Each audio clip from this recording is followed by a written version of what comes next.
그리고 지극히 개인적인 그런 믿음, 개인적인 신앙, 이런 것에 이 포커스를 맞추는 그러한 모습을 보였습니다. 우리가 하나님을 믿는 신앙에는 여러 가지 차원이 있지만 그 차원 중에 이제 개인적인 신앙도 있고 공동체적인 신앙도 있지만 일단은 그 개인적인 신앙에 더 많은 포커싱을 맞추는 그런 복음 전파였습니다.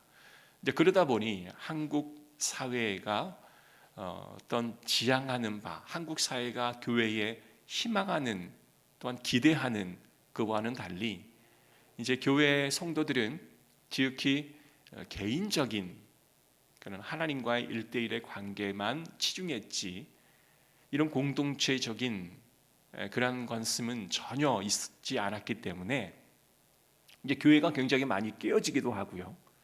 그리고 세상으로부터 지탄을 받는 일들이 아주 빈번히 발생하곤 하였습니다. 그래서 하나님께서는 우리에게 온전한 하나님의 복음의 가르침이 무엇인지를 우리에게 알려주고자 하시는데 오늘 이 서원이라고 하는 이 주제가 오늘 30장의 원 주제이긴 한데 그 서원이라고 하는 것을 우리가 지난번에도 한번 주제로 살펴보았고 오늘은 그것을 공동체성과 연관시켜 어떻게 너희가 서원을 이행할 것인가, 그리고 이 서원을 이행함에서 가족과 공동체의 사람과의 관계성을 어떻게 규정할 것인가, 이 부분을 우리에게 이야기해 주고 있는 것입니다.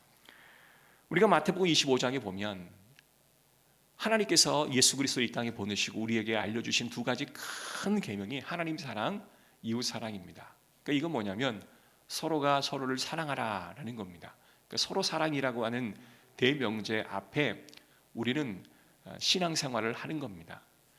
그래서 하나님을 사랑하고 이웃을 사랑하는 것은 지극히 우리가 추구해왔던 어떤 개인적인 그런 하나님과의 관계성만을 생각했기 때문에 예배 시간에 와서 자기가 주인공이에요. 그래서 내가 은혜 받으면 좋고 내가 은혜가 안 되면 안 좋은 것, 이러한 추세로 계속 가는 거죠. 그 안에서 이 말씀이 우리 공동체에 어떠한 영향이 있을까?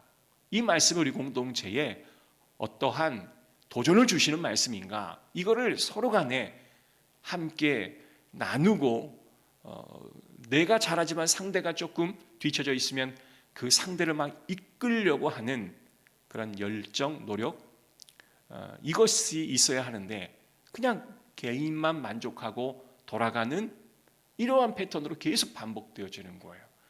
오늘날에도 보면 이제 코로나 상황이 되어지다 보니까 더더욱 이게 더 선명해집니다. 개인적인 신앙으로 점점 치닫는 상황이에요. 공동체성은 전혀 이루어지지 않아요. 내가 이렇게 하면 공동체에 어떤 영향을 받고 내가 이렇게 하면 공동체에 어떤 유익을 끼치겠다라고 하는 의식보다는 나 개인, 나 자신, 나 신앙에 맞춰져 있다라는 겁니다. 여러분, 서로 사랑이라고 하는 이 원칙은 여러분 이 공동체성을 회복하고자 하시는 하나님의 놀라운 은혜인 줄로 믿습니다.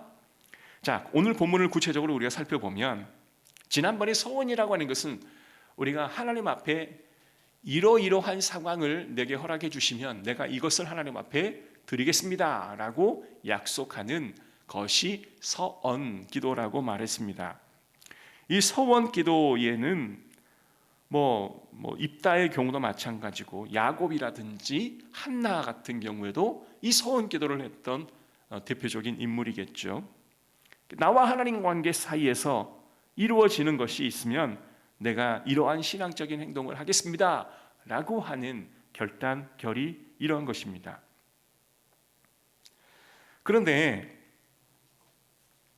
너희가 서원을 행함에 있어서 하나님 사랑, 이웃 사랑을 반드시 고려해야 한다라는 것이 오늘 본문의 주제예요. 예를 들면 2절에 있는 말씀을 한번 보십시오. 사람이 여호와께 서원하였거나 결심하고 서약하였으면 깨뜨리지 말고 그가 입으로 말한 대로 다 이행할 것이니라. 그러니까 서원의 기본적인 제1명제는 너희가 약속했으면 그것을 반드시 이행하라. 이게 대일 전제예요. 그런데 3절과 5절에 있는 말씀 보면 여자가 만일 어려서 아버지의 집에 있을 때는 여호와께 서운한 일이나 스스로 결심하려고 한 일이 있다고 하자. 이게 가정법이에요. 그의 아버지가 그의 소원이나 그의 결심한 서약을 듣고도 아무 말이 없으면 그의 소원을 행할 것이요. 자, 아버지가 딸이 하는 소원의 이야기를 듣고 아무 말이 없어요. 여러분, 무언은 긍정이에요. 그죠? 무언은 긍정입니다. 아무 대꾸를 하지 않으면 그걸 긍정으로 보는 거죠.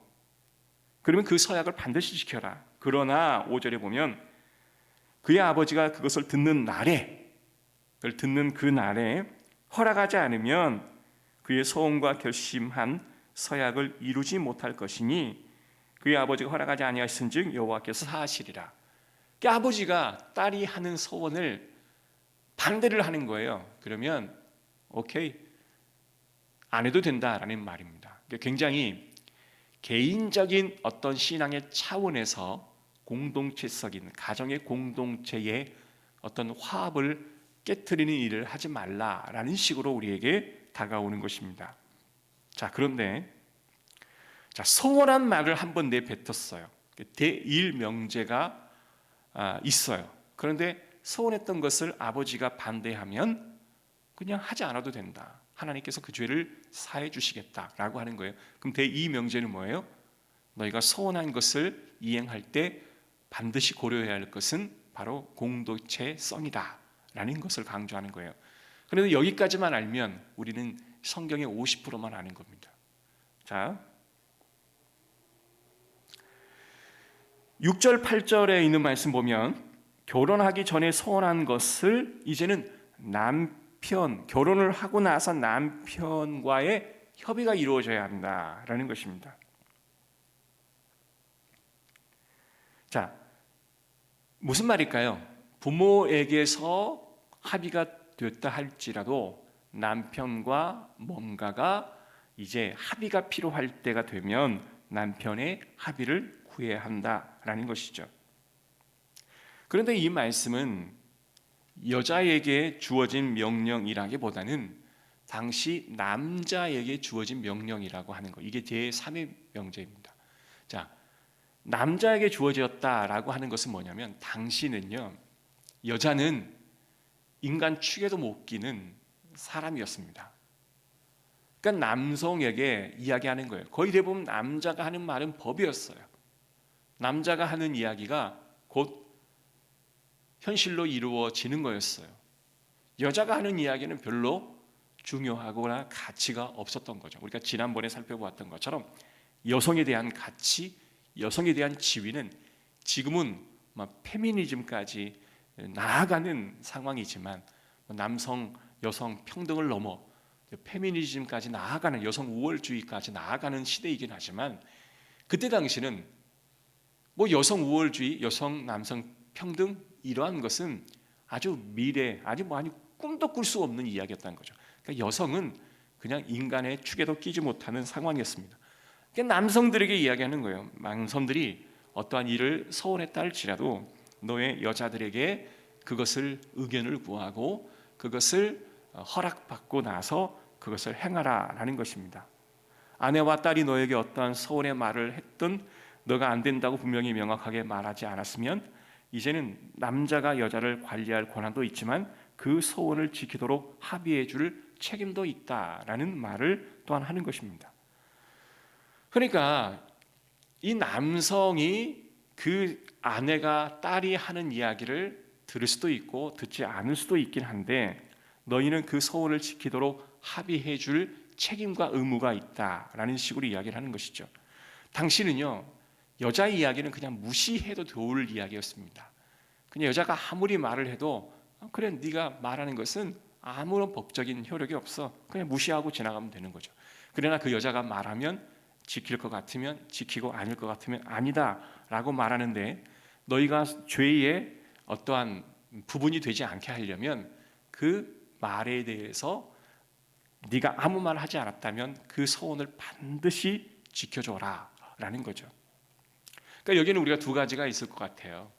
소원을 이행할 때의 공동체성을 먼저 확인하라. 남자들이요, 여자가 하는 말에 대해서 무시하지 말고 그 이야기를 끝까지 듣고 그 이야기에 대해서 정확한 판단을 내려주라라는 겁니다.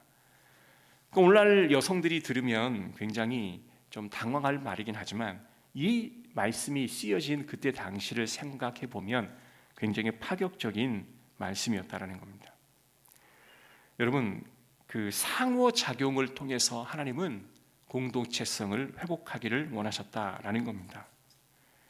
당신은 어떤 계급적인 복종이 아니라 예수님이 지금 우리 안에 임재하셔서 공동체의 모든 지체들이 서로 상호작용을 통해서 아름다운 공동체의 원 모습을 회복해야 된다라는 겁니다. 아담과 하와가 하나님이 창조하시고 둘이 연합하여 한 몸이 이루듯이 교회 지체들이 서로 연합하여 한 몸을 이루어가는 것, 그것이 가장 아름다운 하나님이 지향하는 공동체성이라 하는 것입니다. 그래서 많은 성도들이 개인적인 어떤 신앙, 나 11조 잘합니다, 저 개인 기도 생활 잘하고 있습니다, 저 말씀 생활 잘하고 있습니다, 이런 말씀이 그 사람의 어떠한 신앙의 정도를 평가해서는 결코 안 되는 거죠. 그건 기본적인 거고요. 우리가 더 나아가서는 가장 이루어야 할 게 뭐냐면 공동체성의 하나됨을 도우는가 아니면 저해하는가, 그 차원으로 반드시 우리 개인 영성이 공동체의 영성으로 전환되어야 하는 것이죠. 여러분, 개인과 하나님과의 관계가 좋은 사람이 어찌 타인과의 관계가 좋지 않을 수 있겠습니까?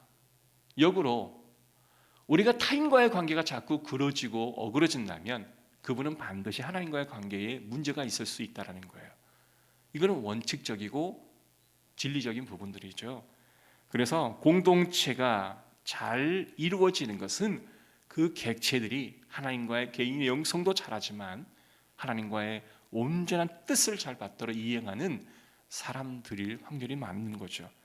그래서 공동체가 분열이 없고 화합이 되어지는 그러한 공동체는 하나님이 가장 기뻐하시는 공동체입니다. 결코 갈등은 없을 수는 없어요. 사람이 사는 곳에 갈등이 없다라고 하는 것은 그냥 거짓말입니다. 분명 갈등은 있습니다. 오히려 그 갈등이 서로가 서로를 알아가는데 도움이 될 수도 있어요. 저는 과거에 갈등은 없어야 한다고 생각을 했었어요. 그래서 갈등이 있어지면 자꾸 그것을 중재하여 화해시키고 뭔가를 이제 끄집어내려고 막 애를 썼는데 아닙니다. 갈등은 자신의 성장에 가장 큰 도움이 되어지는 하나의 매개체가 되어지는 겁니다. 그래서 갈등을 두려워하면 안 돼요. 그런데 더 문제는 갈등을 통해 그것을 어떻게 처리하는가, 이게 더 문제예요. 갈등을 처리를 잘하는 사람이 있는가 반면에 갈등을 경험하고 처리를 못해 도망가는 사람들이 많다라는 거예요. 그것이 문제라는 거예요. 갈등이 있는 그 자체가 문제가 아니라 갈등에 어떻게 반응하는가가 더 문제라는 거예요. 그래서 우리의 가장 큰 목표는 갈등 자체를 없애려 하기보다는 갈등을 어떻게 처리하는가, 그 부분에 더 주안점을 두는 거예요. 그러니까 우리 성도들이 개인 간에 당신과 당신이 무슨 갈등이 있었습니까? 갈등은 죄예요 라고 말하기보다는 갈등이 있습니까? 그럼 그 갈등을 어떻게 해결하실 겁니까? 라고 질문하는 게 더 공동체성의 회복을 위해 도움이 되는 말이에요. 그래서 여러분, 그 갈등을 잘 처리하시는 여러분 되시기를 바라요. 그래서 오늘 이 본문은 개인적인 서원의 문제라 할지라도 공동체의 동의를 구하라 라는 것은 그만큼 개인의 신앙도 중요하지만 공동체의 영성과 서로 상호작용도 너무 중요하다라고 하는 것을 우리에게 알려주시는 소원이라고 하는 주제였습니다. 오늘 하루도 공동체성을 회복하고 깨어진 공동체성에 많은 화합을 도모하는 저와 여러분 되시기를 주의 이름으로 축복합니다. 기도하겠습니다. 하나님, 감사합니다. 공동체는 하나님이 만드신 최초의 가정이었던 에덴 동산의 아담과 하와가 하와에게 주신 하나님의 선물입니다. 그러나 개인이 죄가 들어오면 아담은 하와를 탓하고 하와는 아담을 탓하고 또한 하나님을 탓하는 일이 발생했습니다. 갈등이 생기는 것은 반드시 죄와 밀접한 연관이 있고 그 죄가 발생하면 남 탓하는 그런 형상이 일어나게 되어 있습니다. 그러나 공동체가 건강한 것은 갈등이 있기 때문에 불건강한 것이 아니라 갈등이 있어도 그것을 어떻게 처리하는가, 그것을 현명하게 잘 처리하는 성도들이 더 많아질 때 공동체는 건강해질 줄로 믿습니다. 그럴 때 교회는 세상으로부터 빛과 소금의 역할을 감당하게 될 것이고 세상에 끼어진 모든 사람과의 관계를 회복시키는 역사가 일어날 줄 믿습니다. 하나님 도우시고 인도하옵소서. 예수 그리스도의 이름으로 기도합니다. 아멘. 하늘에 계신 우리 아버지여, 이름이 거룩히 여김을 받으시오며 나라의 임하옵시며 뜻이 하늘에서 이룬 것 같이 땅에서도 이루어지이다. 오늘날 우리에게 일용할 양식을 주옵시고 우리가 우리에게 죄 지은 자를 사하여 준 것 같이 우리의 죄를 사하여 주옵시고 우리를 시험에 들게 하지 마옵시고 다만 악에서 구하옵소서. 대개 나라와 권세와 영광이 아버지께 영원히 있사옵나이다. 아멘. 임상 3억 교육이 제가 하는 CP 센터가 2월 중순에 시작을 합니다. 그 교육의 가장 큰 중심은 이런 공동체성의 어느 한 영적 돌봄을 전문가를 키워내는 거죠. 여러분 많이 기도해 주시기 바라고 지금 이제 학생들을 모집하고 있는데요. 여러분도 많은 관심을 기울여 주시기를 바라고 기도해 주시기 바랍니다. 저는 확신합니다. 이 교육을 받는 분이라면 정말 영적인 돌봄과 자신도 성장하지만 타인과의 관계성에서도 굉장한 영적인 전문가가 될 수 있어요. 그건 프로그램이 그렇게 좋고 또 많은 그 사람들이 교육을 받고 난 이후에 굉장히 만족해합니다. 여러분 주변에 있는 사람도 알려주시고 그래서 교회에서 좀 장학금을 주려고 그래요. 그래서 교회에서 이번에 예산 편성할 때도 장학금을 어느 정도 우리가 드릴 것을 생각하고 있고요. 그러고 있습니다. 여러분 기도해 주시기 바랍니다. 우리 다 같이 통성으로 기도하겠습니다. 거룩하신 하나님, 주님의 은혜를 감사를 드립니다. 우리의 개인적인 신앙도 중요하지만 공동체성을 회복하기 위해 하나님은 그 모든 것을 서로 상호 협의하라라고 말씀하였습니다.